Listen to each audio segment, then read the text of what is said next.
Today I'm going to prepare a delicious meal of black-eyed peas and boiled plantains. This is inspired by West African and Caribbean cuisine with a Southern African twist. Why is it that? Okay.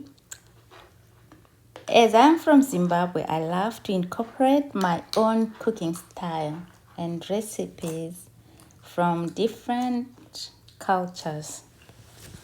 And also, my husband is from West Africa, so he's the one who has introduced me to these fantastic cooking tips, although we prefer a milder spice level in our household. So while in this particular recipe, I'm not using much black-eyed peas like the Western Africans. The flavors are still satisfying. Yeah, it will still be tasty. So I hope you guys will enjoy, and please join me as I cook this delightful dish, blending traditions and creating something uniquely delicious.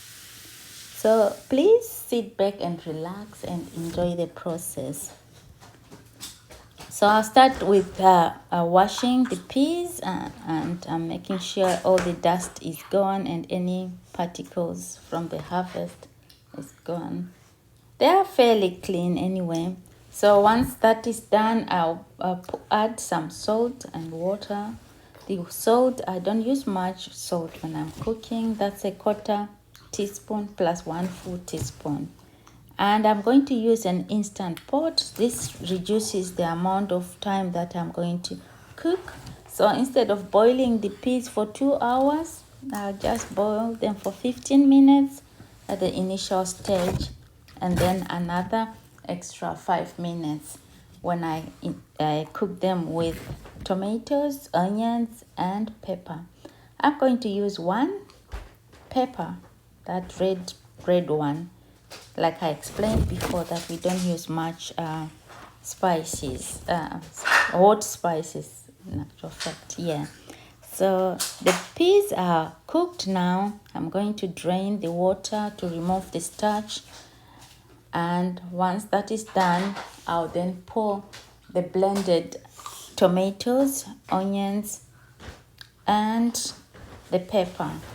I'm also going to squeeze palm oil, the main ingredient. I don't put, just be quiet. I won't be too loud on this. I don't put as much as my husband likes.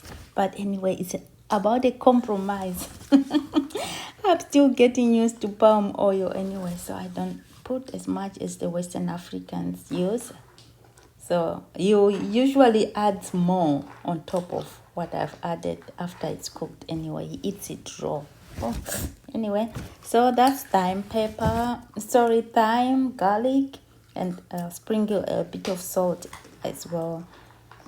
Just since I've added the tomatoes and onions and pepper, so salt, just a little bit. Then I'll cover. After mixing it, set it for 5 minutes in the Instantpot. Once it's done, I'll stir to properly blend everything together. Then the dish will be ready to be served. To be ready, I'm serving it with boiled plantains. The plantains were in the freezer.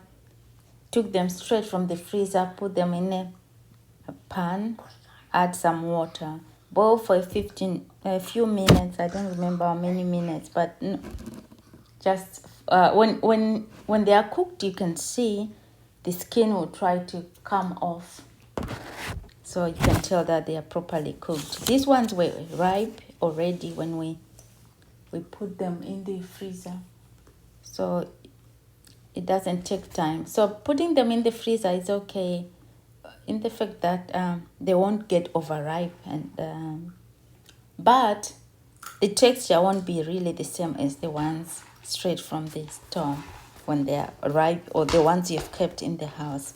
So the plantains are done.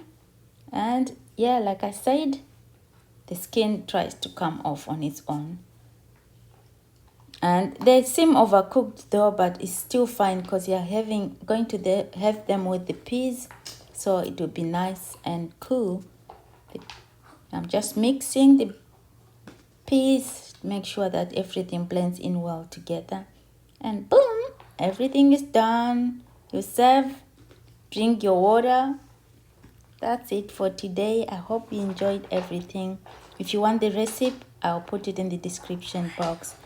Thank you so much for watching, and I hope you like it. I will see the comments. If you have any other tips, you can let me know too. Yeah, I'm serving it right there. Piping hot. Lunch is ready. It's all ready now. Thank you. Done.